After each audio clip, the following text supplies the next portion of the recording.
SIR নিয়ে একটা অযথা আতঙ্কের পরিবেশ তৈরি করছে পরিকল্পিতভাবে বিজেপি এবং তৃণমূল।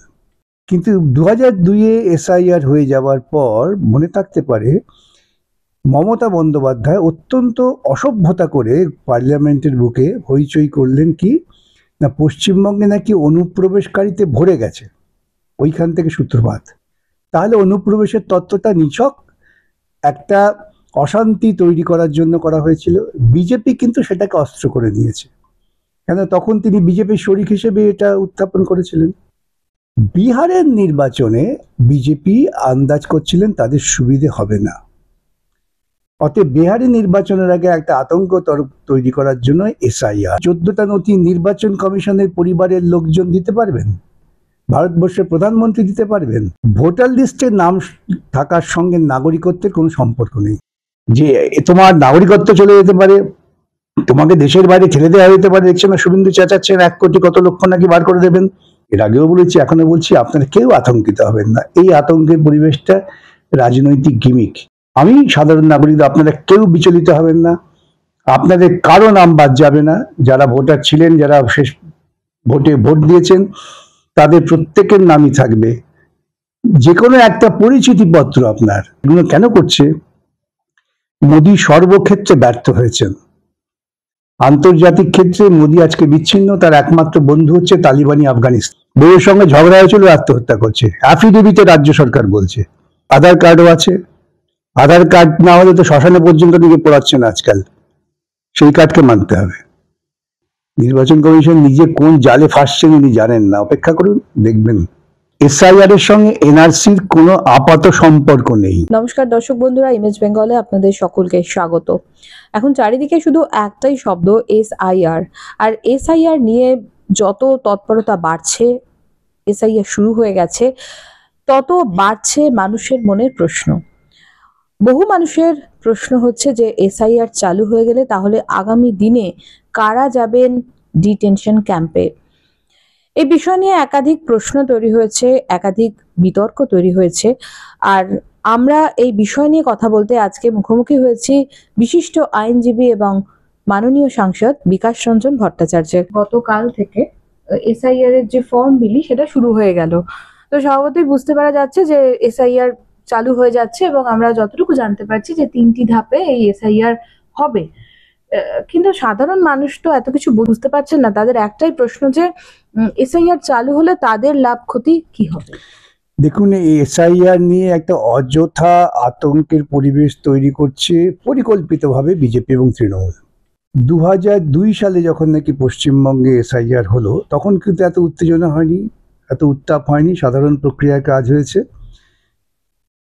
নির্বাচন কমিশনের প্রাথমিক কাজ হচ্ছে যে ভোটার লিস্ট, সেটাকে সময়োপযোগী করা, পরিভাষায় বলে আপডেট করা। এটা এমন কোনো আহামরি কাজ না। যাদের 18 বছর বয়স হয়ে যাবে তাদের নাম ঢোকানো এবং পুরনো প্রবীণ মানুষ যারা প্রয়াত হয়েছেন তাদের নাম বাদ দেওয়া, এটা খুব স্বাভাবিক প্রক্রিয়ার মধ্য দিয়েই হয়। কিন্তু 2002-এ এসআইআর হয়ে যাওয়ার পর মনে থাকতে পারে মমতা বন্দ্যোপাধ্যায় অত্যন্ত অসভ্যতা করে পার্লামেন্টের বুকে হইচই করলেন কি না, পশ্চিমবঙ্গে নাকি অনুপ্রবেশকারীতে ভরে গেছে, ওইখান থেকে সূত্রপাত। অর্থাৎ পশ্চিমবঙ্গের বুকে অনুপ্রবেশকারী আছে, এই তত্ত্বটাকে তখন তিনি বিজেপির শরিক হিসেবে প্রতিষ্ঠিত করার চেষ্টা করলেন। যদি যথার্থই এখানে অনুপ্রবেশকারী থাকতো, উনি তো ওইসব গপ্প বলে মানুষকে বিভ্রান্ত করে ক্ষমতায় এসেছিলেন। 2011 থেকে 2025 এই পর্যন্ত উনি 5 জন অনুপ্রবেশকারীকে চিহ্নিত করেননি। তার সরকারের দায়িত্ব ছিল এটা। তাহলে অনুপ্রবেশের তত্ত্বটা নিছক একটা অশান্তি তৈরি করার জন্য করা হয়েছিল। বিজেপি কিন্তু সেটাকে অস্ত্র করে নিয়েছে, কেন তখন তিনি বিজেপির শরিক হিসেবে এটা উত্থাপন করেছিলেন।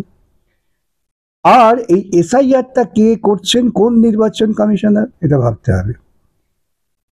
ভারতবর্ষের নির্বাচন কমিশনার তিনি আপাত নিরপেক্ষ হবেন, সেই দৃষ্টিকোণ থেকে সুপ্রিম কোর্ট বলল যে 3 জনের কমিটি হবে, প্রধান বিচারপতি, প্রধানমন্ত্রী এবং বিরোধী দলের নেতা। তারা ঠিক করবেন যে কোন অফিসার তিনি এই সাংবিধানিক গুরুত্বপূর্ণ পদ, সেই দায়িত্ব পালন করবেন। বিজেপি এতে ভয় পেয়ে গেলেন যে তাদের একেবারে মন মতো হবে না, দেখবেন আইন করে মোদী মন্ত্রিসভা সেটাকে পাল্টে দিলেন। প্রত্যেকটা ঘটনা একটা পেছনে উদ্দেশ্য থাকে। পাল্টে দিয়ে তিনি কি করলেন, যে না, নির্বাচন কমিশনার তিনি হবেন যাকে পছন্দ করবেন প্রধানমন্ত্রী, প্রধানমন্ত্রীর একজন অনুগত মন্ত্রী এবং বিরোধী দলনেতা, অর্থাৎ প্রধানমন্ত্রী পকেটের লোক। তো প্রধানমন্ত্রী তার পকেটের লোক খুঁজে পেয়েছেন জ্ঞানেশ কুমারকে। তার অতীত যে আমলা জীবনের যে ঐতিহ্য, যা আমরা শুনেছি বিভিন্ন পুরনো আমলাদের কাছ থেকে, তিনি একেবারে অমিত শাহর অনুগত ভৃত্যের মতো কাজ করেছেন। বিহারের নির্বাচনে বিজেপি আন্দাজ করছিলেন তাদের সুবিধে হবে না, অতএব বিহারের নির্বাচনের আগে একটা আতঙ্ক তৈরি করার জন্য এসআইআর। তারা 14টা নথি ঠিক করলেন যে সেই সব নথি না হলে নাকি নাম তোলা যাবে না। 2002 তো এটা ছিল না। তাহলে এই নথিগুলো আমি আগেও বলেছি, এখনো বলছি, ওই 14টা নথি নির্বাচন কমিশনের পরিবারের লোকজন দিতে পারবেন। তিনি না আইএএস পাশ করেছেন, তার গ্রামের বাবা, কাকা, মা, জেঠি দিতে পারবেন। ভারতবর্ষের প্রধানমন্ত্রী দিতে পারবেন। ভারতবর্ষের প্রধানমন্ত্রী তার শিক্ষাগত যোগ্যতার সার্টিফিকেট দিতে পারছেন না। এইটা করে বিহারে একটা আতঙ্ক তৈরি করার চেষ্টা করা হলো। সুপ্রিম কোর্ট শেষ পর্যন্ত বাধ্য করলেন যে না, আধার কার্ড থাকলেই তাকে নাম ঢোকাতে হবে। ভোটার লিস্টে নাম থাকার সঙ্গে নাগরিকত্বের কোনো সম্পর্ক নেই। বিহারে হইচই হলো। বিহারে যে চূড়ান্ত ভোটার লিস্ট বেরিয়েছে তার থেকে প্রায় বেশ কয়েক লক্ষ মানুষের নাম বাদ গেছে। কটা অনুপ্রবেশকারী পেয়েছে? বলেছিলেন অমিত শাহ ঘুষপেটিয়া, কটা ঘুষপেটিয়া পেয়েছে? পাননি। ওখানে ব্যর্থ হয়েছেন। নির্বাচন ওদের হাতের বাইরে চলে যাবে। পশ্চিমবঙ্গে এটা টিকিয়ে রাখছেন দুজনে মিলেই। তাই দেখবেন এসআইআর করে তৃণমূল এবং বিজেপি একটা আতঙ্কের পরিবেশ। এটা মধ্যবিত্ত শিক্ষিত অঞ্চলে কিচ্ছু হবে না। প্রান্তিক মানুষ, তাদের উপর চাপ সৃষ্টি করা যে তোমার নাগরিকত্ব চলে যেতে পারে, তোমাকে দেশের বাইরে ঠেলে দেওয়া যেতে পারে। দেখছেন না শুভেন্দু চেঁচাচ্ছেন 1 কোটি কত লক্ষ নাকি বার করে দেবেন। তোমরা হয় আমার সঙ্গে নয় মমতার সঙ্গে থাকো, আমাদের ভোট দাও, তবে তোমরা নিশ্চিত হবে। এই হচ্ছে যে পরিকল্পনা। কেন আরএসএস বলে দিয়েছেন এই রাজ্যে বামপন্থীদের যাতে কোনো রকম উত্থান না হয় সেটা নিশ্চিত করতে হবে। সেক্ষেত্রে তারা দিদি কিংবা মোদি ছাড়া অন্য কিছু ভাবেন না। এই জায়গায় দাঁড়িয়ে তারা একটা আতঙ্কের পরিবেশ তৈরি করার চেষ্টা করলেন। আমি এর আগেও বলেছি, এখনো বলছি, আপনারা কেউ আতঙ্কিত হবেন না। এই আতঙ্কের পরিবেশটা রাজনৈতিক গিমিক। আমি ইতিপূর্বে বলেছি 1 কোটি কত লোক বলছে তো ওরা, শুভেন্দুবাবুরা 150টা লোকের নাম দিন। যে 150টা লোক তারা হচ্ছেন অনুপ্রবেশকারী। ওদের কিচ্ছু করতে হবে, 150 লোকের নাম দিন, আমরা বামপন্থী কর্মীরা খুঁজে খুঁজে বার করে নেবো এই 150 লোক যথার্থ অনুপ্রবেশকারী কিনা। ইতিপূর্বে আমি বলেছি সেটা করবেন না। হয়েছে দেখুন, দুজনে একই দিনে মিছিল করলেন উত্তেজনা বজায় রাখবার জন্য। আরেকজন তো মিছিল করলেন ধর্মীয় গুরুদের নিয়ে, সম্পূর্ণ আরএসএস এর নির্দেশে। আমি সাধারণ নাগরিক, আপনারা কেউ বিচলিত হবেন না। আপনাদের কারো নাম বাদ যাবে না। যারা ভোটার ছিলেন, যারা শেষ ভোটে ভোট দিয়েছেন, তাদের প্রত্যেকের নামই থাকবে। যে কোনো একটা পরিচিতিপত্র আপনার, সেই পরিচিতিপত্র আপনি দেবেন। তাতে যদি আপনার নাম ভোটার লিস্টে না থাকে, বামপন্থীদের সঙ্গে যোগাযোগ করবেন, আমরা বুঝে নেব আদালতে কি করে নির্বাচন কমিশন নাম বাদ দেয়। সুতরাং আমার অ্যাপিল পশ্চিমবঙ্গের প্রান্তিক মানুষের কাছে, মতুয়া বন্ধুদের কাছে, যে আপনারা আতঙ্কিত হবেন না। আরেকটা আতঙ্ক ছড়াবার চেষ্টা করছে, পুরো গল্প যে এসআইআর হচ্ছে বলে কাজের লোক খুঁজে পাওয়া যাচ্ছে না। এমনি কাজের লোক খুঁজে পাওয়া যায় নাকি? গল্প চালিয়ে দেওয়া হচ্ছে, সব নাকি চলে যাচ্ছে বাংলাদেশে। বাংলাদেশে চলে গেলে সীমান্ত রক্ষীরা কি ঘুমাচ্ছেন নাকি? সুতরাং বাংলাদেশ ভারতবর্ষ বিভাজনের যে ঐতিহাসিক কারণ, সেই ঐতিহাসিক কারণের পরিপ্রেক্ষিতে কিছু লোক যাতায়াত করবেই, তুমি ঠেকাতে পারবে না। মায়ের বাড়ি যদি বাংলাদেশে পড়ে থাকে, তাহলে পিসির বাড়ি হচ্ছে ভারতবর্ষে। এই বাস্তবটা তো বুঝতে হবে। সুতরাং যাতায়াত হবে না, লোকে আসবে না, এই সমস্ত মূর্খের মতো কথা সেই মূর্খের মতো কথা দিয়ে একদম চিন্তা করবেন না। তার কারণ হচ্ছে এগুলো কেন করছে, মোদী সর্বক্ষেত্রে ব্যর্থ হয়েছেন। আন্তর্জাতিক ক্ষেত্রে মোদী আজকে বিচ্ছিন্ন, তার একমাত্র বন্ধু হচ্ছে তালিবানি আফগানিস্তান। সেই জন্য তিনি প্রথমে চেষ্টা করেছেন মুসলমান, দলিত, কমিউনিস্ট, তো বাদী দিন, আন্দোলনজীবী এইসব বলেছেন। এখন তিনি বলছেন কি যে ভারতবর্ষের সম্পদ নাকি বিদেশিরা খেয়ে নিচ্ছে। 125 কোটি মানুষ ভারতবর্ষ, তো সম্পদ বিদেশিরা খাচ্ছে না আদানি আম্বানি খাচ্ছে। তো মানুষকে সচেতন ভাবে থাকতে হবে, ঐক্যবদ্ধ ভাবে থাকুন। ভোটার লিস্টে যখন আসবেন যারা নাম লেখাতে, আপনারা আপনাদের কথা বলবেন, নাম লেখাবেন, আদৌ বিচলিত হবেন না। তৃণমূল কংগ্রেসের পক্ষ থেকে শেষ কিছুদিন যাবত আমরা দেখতে পাচ্ছি যে বিভিন্ন মানুষের মৃত্যু বা আত্মহত্যার যে ঘটনা, সেটাকে এসআইআর এর হবার কারণ বা এসআইআর হচ্ছে বলে তারা আত্মহত্যা করছেন, এরকম একটা তত্ত্ব তারা সামনে আনছে। এটা আশ্চর্য হবেন না, যখন আমার বাংলার কৃষকেরা আত্মহত্যা করছেন, আমি হাইকোর্টে মামলা করেছিলাম, বিশেষ করে আলু চাষিরা কেন আত্মহত্যা করছেন। তাতে সরকারের পক্ষ থেকে অ্যাফিডেভিট দিয়ে বলা হয়েছিল কি জানেন তো, যে না না, ওরা ফসলের দাম পাচ্ছে না বলে, ঋণগ্রস্ত বলে আত্মহত্যা করছে না, বউয়ের সঙ্গে ঝগড়া হয়েছিল আত্মহত্যা করছে। অ্যাফিডেভিটে রাজ্য সরকার বলছে। আমি পাবলিক মিটিংয়ে বলেছিলাম যে খুঁজে দেখুন কোন বাড়িতে স্বামী স্ত্রী ঝগড়া হয় না, তার জন্য আত্মহত্যা করে। আসলে মানুষের কষ্টের উপর দাঁড়িয়ে, যন্ত্রণার উপর দাঁড়িয়ে, মৃত্যুর উপর দাঁড়িয়ে অত্যন্ত নিম্নমানের রাজনীতি তৃণমূল বিজেপি করে। এটা তারই একটা, এই ঘটনা তারই প্রমাণ দিচ্ছে। গতকাল আমরা দেখলাম যে তৃণমূল সুপ্রিমো মমতা বন্দ্যোপাধ্যায় এবং অভিষেক বন্দ্যোপাধ্যায় এবং সমস্ত তাদের উচ্চ পর্যায়ের যারা দলীয় নেতৃবৃন্দ, তাদের সঙ্গে একযোগে জোড়াসাঁকো ঠাকুরবাড়ির ঠিক তোরণের সামনে দাঁড়িয়ে সেখান থেকে বিজেপিকে তীব্র আক্রমণ করলেন এবং তাদেরকে মির্জাফর বললেন এবং বললেন যে দরকার হলে ঘটি বাটি বেচবো, কিন্তু এখানকার যারা খেটে খাওয়া মজদুর মানুষ তাদেরকে আমরা কোনোভাবেই মানে বিতাড়িত হতে দেব না। অনুপ্রবেশের তত্ত্বটাকে খাড়া করেছিলেন, একবার তো বললেন না মঞ্চে দাঁড়িয়ে এর কোনো অনুপ্রবেশ নেই।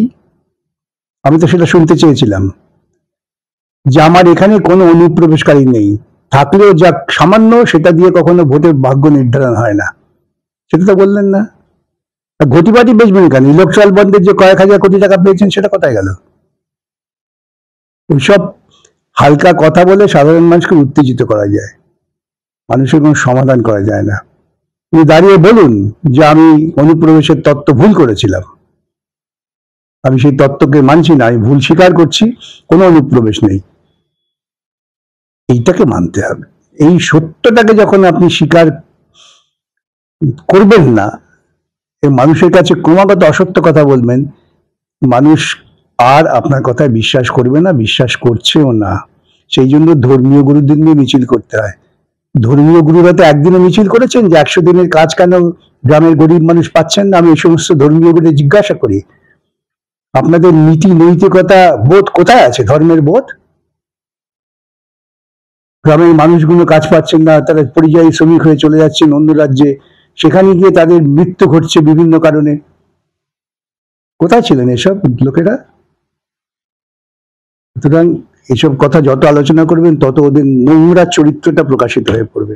বিভিন্ন ডকুমেন্টের প্রসঙ্গে মুখ্যমন্ত্রী শেষ পর্যন্ত যে কন্যাশ্রী কার্ড, সেটার কথা উনি তুলে ধরলেন।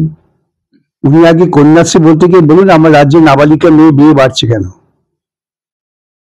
উনি কন্যাশ্রী কার্ড দেখিয়ে নাবালিকা পাচার বাড়ছে কেন এটা ব্যাখ্যা করুন।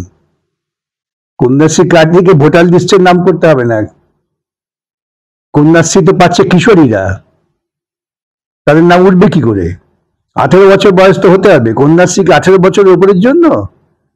এই জন্য তো পাগলের মতো কথা বলেন, মূর্খের মতো কথা বলেন লোককে উত্তেজিত করার জন্য।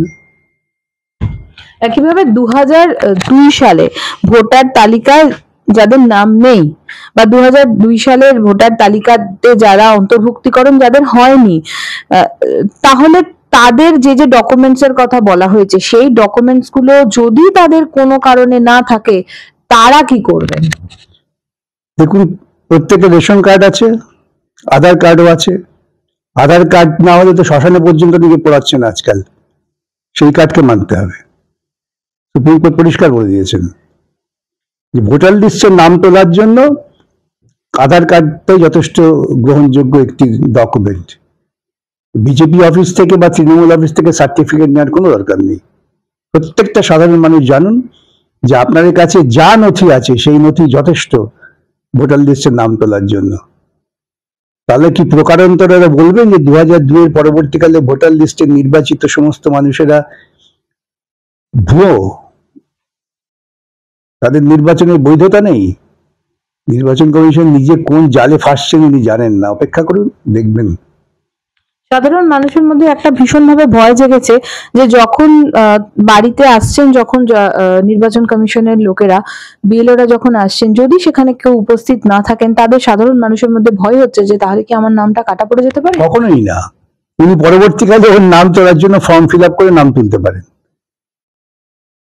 কিন্তু হরদম হয় বিএলওরা যদি এসে বাড়িতে কাউকে না পান, লোকে গিয়ে বসে থাকবে নাকি 24 ঘন্টা কখন বিএলওরা আসবেন?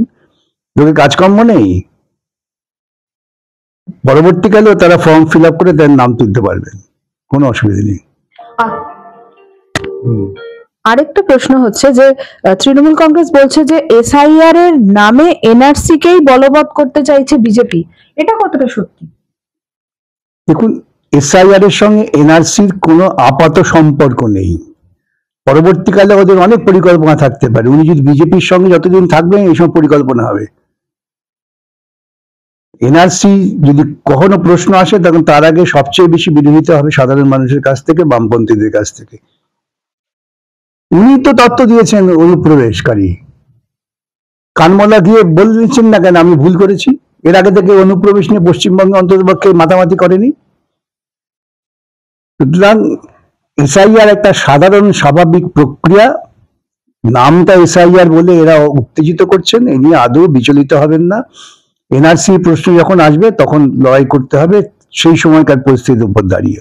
একদিকে শুভেন্দু অধিকারীর পরিবর্তন যাত্রা, আর অন্যদিকে রাজপথে মুখ্যমন্ত্রী মমতা বন্দ্যোপাধ্যায় বা তৃণমূল কংগ্রেসের মহামিছিল এই এসআইআর এর বিষয়টিকে কেন্দ্র করে।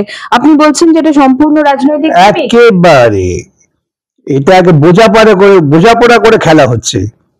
ওই দিন যদি বামপন্থীরা একটা মিছিল ডাকতো, পুলিশ অনুমতি দিত না, আপনার কাছে লিখে নিয়ে আমায় কোর্টে যেতে হতো।